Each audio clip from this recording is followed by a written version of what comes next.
다 함께 찬양 드리겠습니다.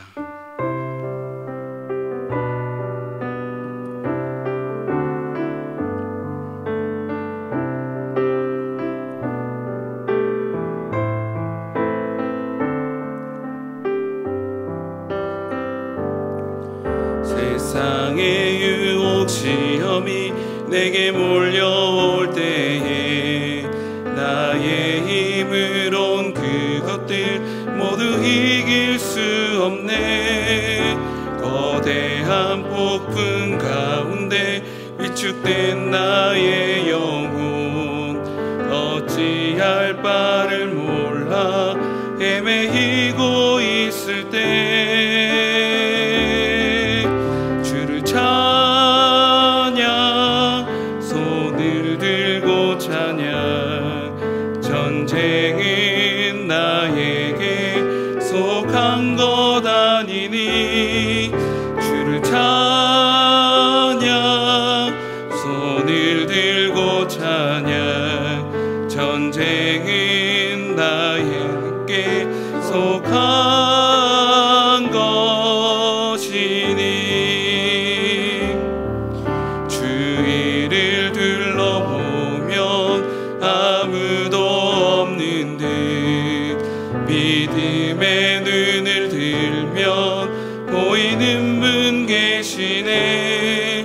지금도 내 안에서 역사하고 계시는 사망과 어둠의 권세 물리치신 예수님 찬양 손을 들고 찬양 전쟁은 나에게 속한 것 아니니 주를 찬양 손을 들고 찬양 전쟁은 하나님께 속한 것이니 주를 찬양 손을 들고 들고 찬양. 전쟁은 나에게 속한 것 아니니 주를 찬양. 손을 들고 찬양. 전쟁은 하나님께 속한 것이니. 아멘. 이 시간 기도 제목을 보시면서 합심기도 하겠습니다. 하나님을 주인으로 모시고 섬기는 해를 맞아 내가 내 인생의 주인 되었던 것을 회개하며 주인 삼았던 모든 것을 내려놓고 하나님을 나의 진짜 주인으로 모시고 살아가게 하여 주옵소서. 참 주신 하나님께 모든 것을 맡기고 순종을 책임져 주시고 보호하시며 인도하시는 은혜를 누리며 살게 하여 주옵소서. 나로 이 시대를 지키고 교회와 다음 세대를 지킬 수 있도록 벌적 설교는 주보가 벌적 성경을 막아주시고 악한 시도를 무너지게 하여 주시옵소서. 또 교회를 이끌어가시는 하나님께 강력하게 붙들어 주시고 지혜를 주시고 주 사명을 잘 감당하고 사회 집중할 때 후승으로 막아 주옵소서. 생각을 성령께서 평케 하여 주옵소서. 새롭게 넘치는 영광 강력한 영권을 부어 주셔서 시대의 사명을 힘있게 감당하게 하시고 새로운 일과 복음 통일과 열방 선교를 잘 감당할 수 있게 하옵소서.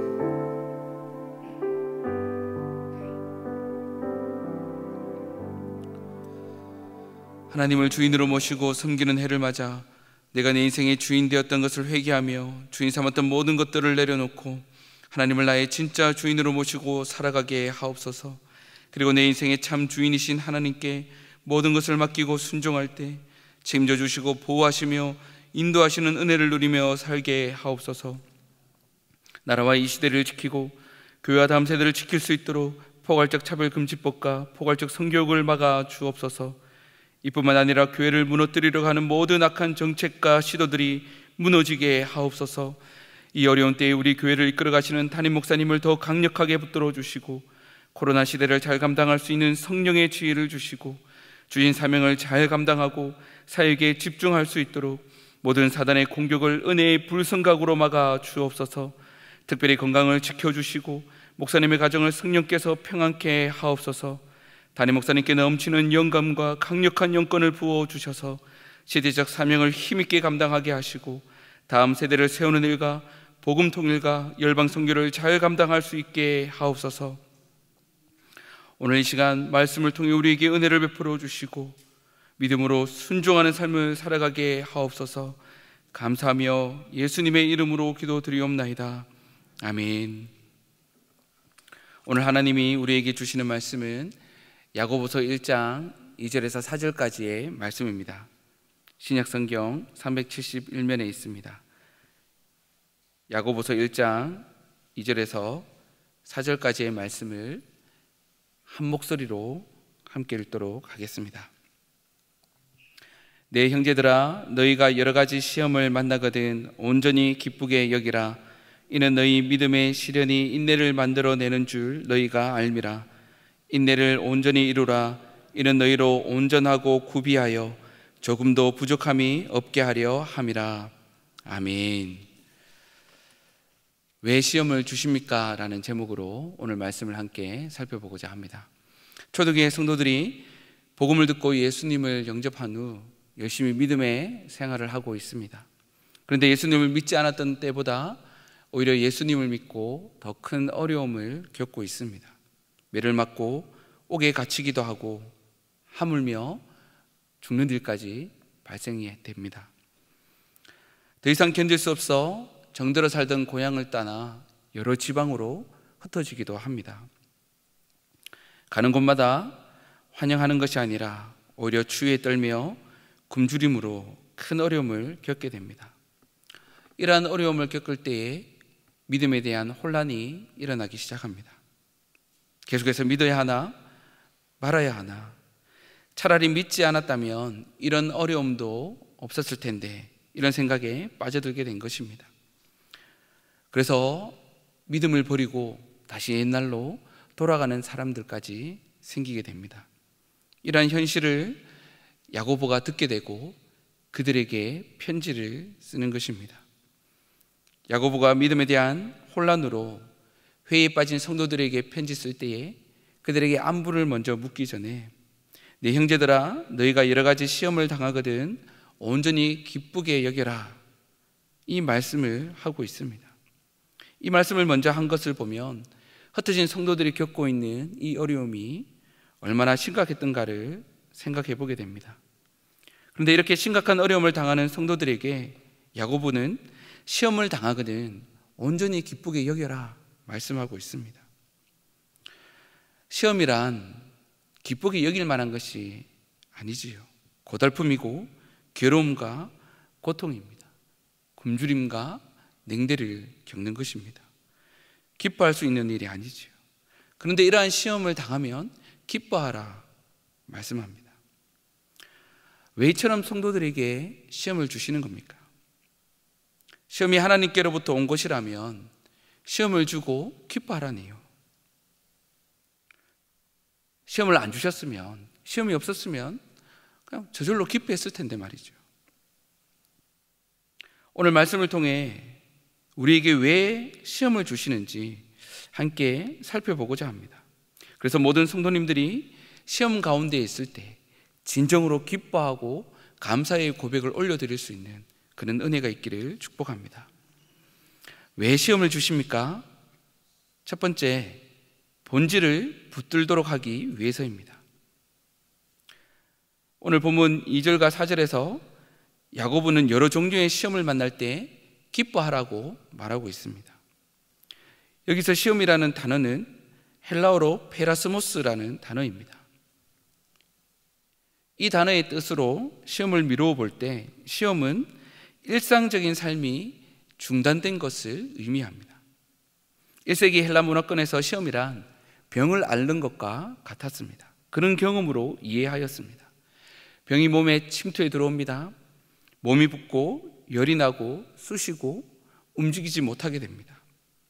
그래서 모든 일상의 삶이 멈추어 버리는 것, 이때를 그들은 시험 가운데 있다 말하였습니다. 그렇다면 야고보는 이 시험을 어떤 의미로, 어떤 뜻으로 사용했을까요? 본문 3절에서 찾아볼 수 있습니다. 2절에서 시험이라는 것과 3절에서 믿음의 시련이라는 것을 동격으로 사용하고 있습니다. 그래서 야고보에게는 이 시험은 믿음의 시련이라는 것입니다. 우리의 믿음을 검증하는 믿음의 시련이라고 야고보는 말하고 있습니다. 우리 자신 스스로가 언제 믿음이 있는지 아니면 믿음이 없는지 알 수 있습니까? 그냥 일상을 살아갈 때는 내게 하나님에 대한 믿음이 있는지 없는지 잘 모르고 살아갑니다. 그렇게 크게 신경을 안 쓰며 살아가지요. 하지만 어떤 상황이 닥치면 예리하게 그날을 세우게 됩니다. 어떤 상황인가요? 어떤 일이 내 손을 떠나버릴 때 실패를 말하는 것이죠. 무슨 일이 어떻게 될지 모르는 예측 불가한 일들이 자꾸 반복될 때에 불안과 두려움에 빠지게 되죠. 내 계획했던 일들이 뒤틀려질 때 절망에 놓이게 됩니다. 또한 소중하게 생각했던 것들을 우리가 잃어버릴 때 상실의 어려움을 겪습니다. 이런 것들이 시험의 단계로 들어가는 상황이라고 말할 수 있습니다. 이런 상황을 직면하면 성도들은 의문에 빠집니다. 하나님은 살아계신가?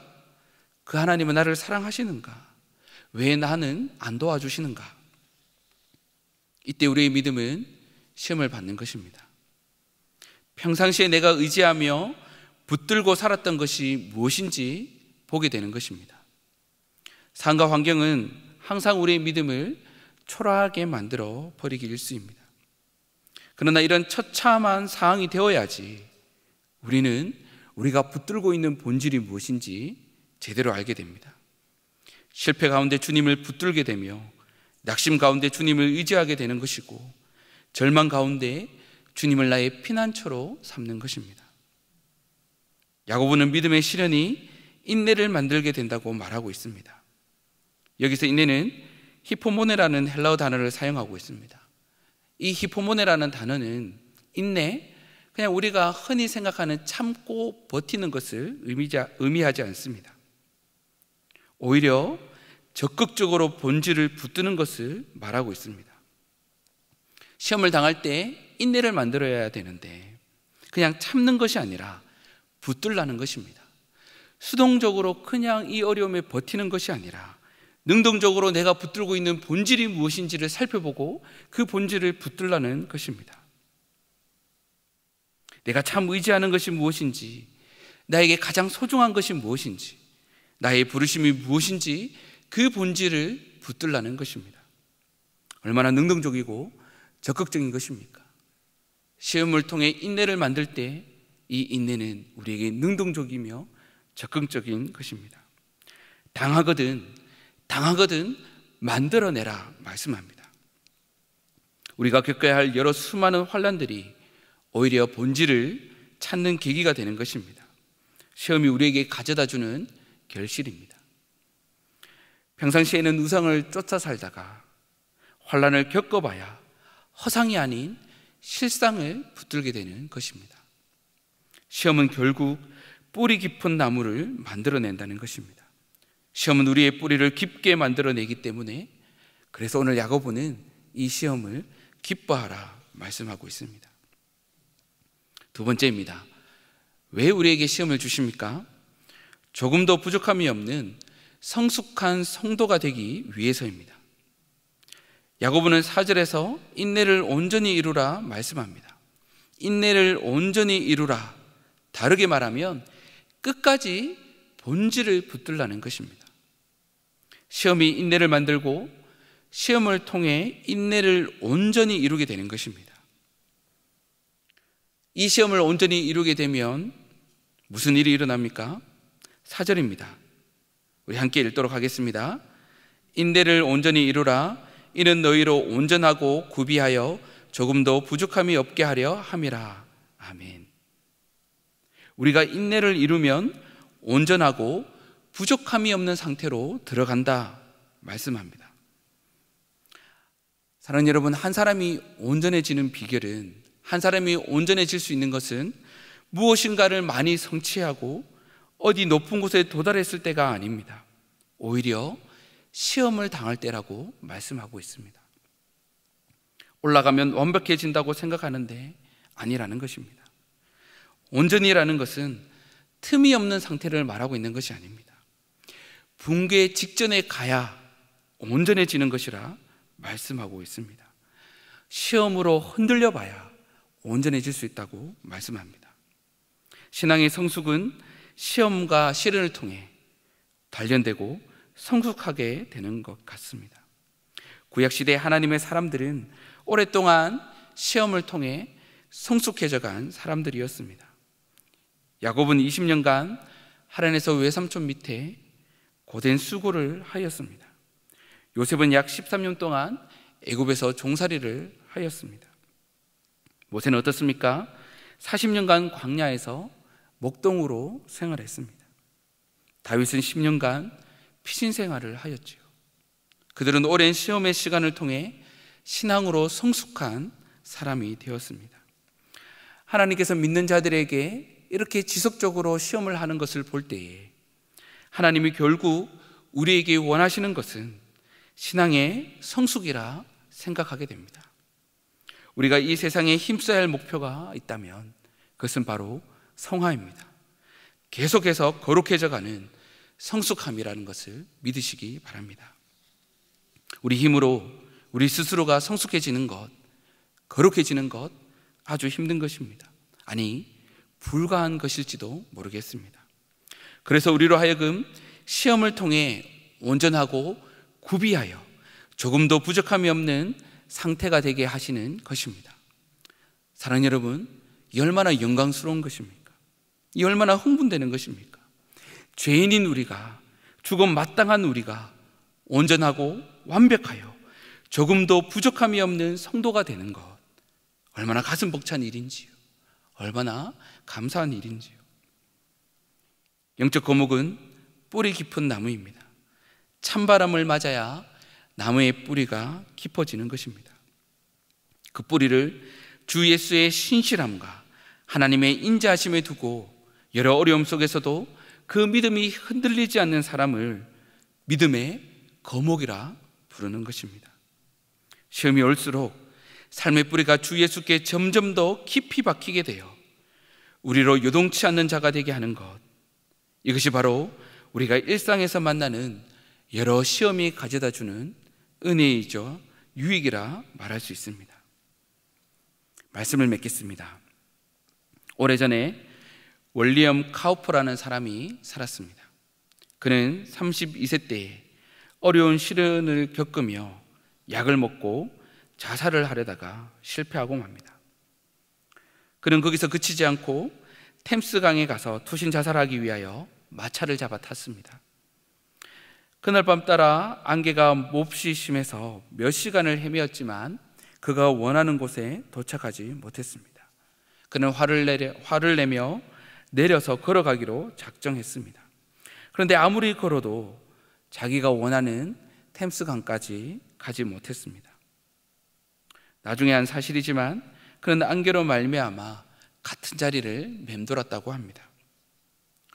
그는 그치지 않았습니다. 그는 칼로 배를 찔러 죽기 위하여 칼날을 세우고 그 위에 엎드렸습니다.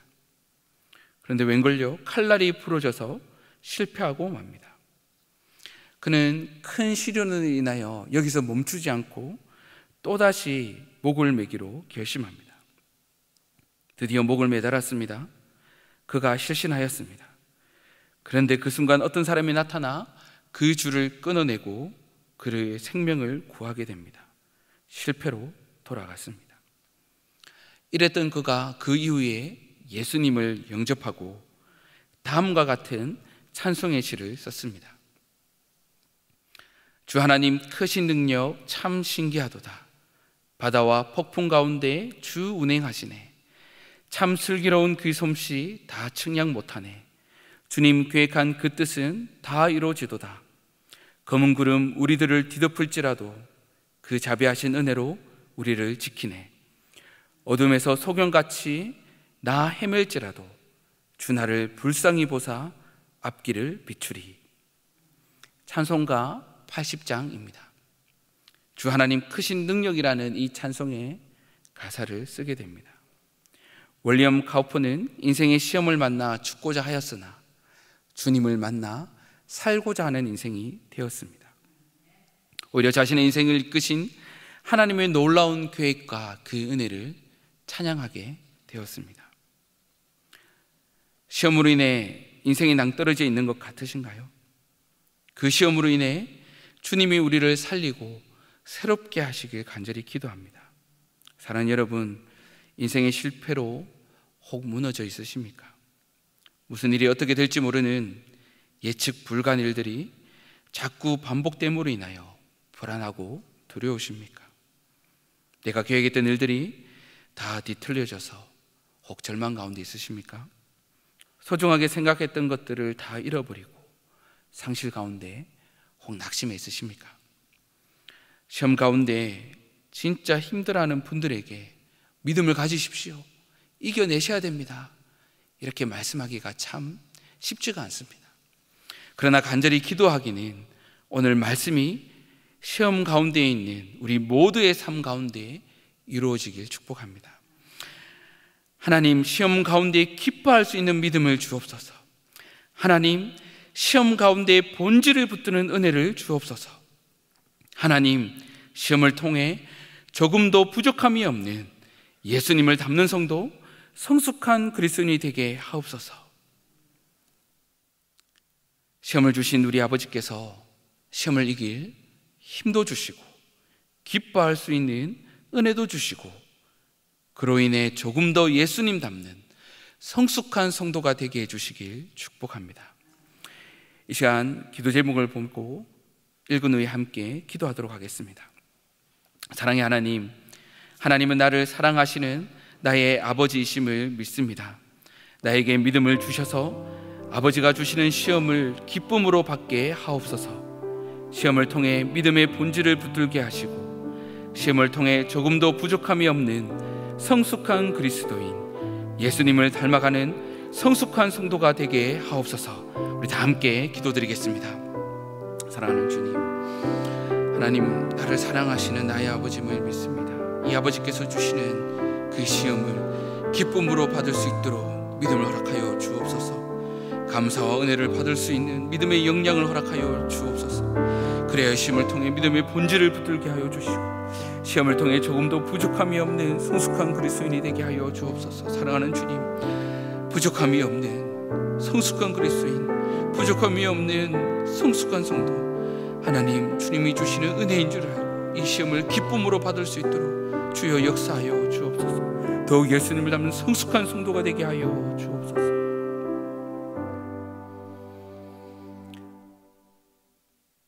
사랑하는 주님, 은혜 감사합니다. 주님이 나를 사랑하시고 그 주님이 나의 아버지이심을 믿습니다. 그 아버지께서 주시는 이 시험들을 기쁨으로 받게 하여 주옵소서. 시험을 통해 믿음의 본질을 붙들게 하시고 시험을 통해 조금도 부족함이 없는 성숙한 그리스도인, 예수님을 닮는 성숙한 성도가 되게 하여 주옵소서. 이 은혜로 살아가는 모든 성도님이 되도록 역사하여 주옵소서. 감사하며 살아계신 예수님의 이름으로 기도드리옵나이다. 아멘. 계속해서 담임 목사님과 교회, 나라와 민족과 선교사님을 위해 기도해 주시고 기도회를 마무리해 주시기 바랍니다.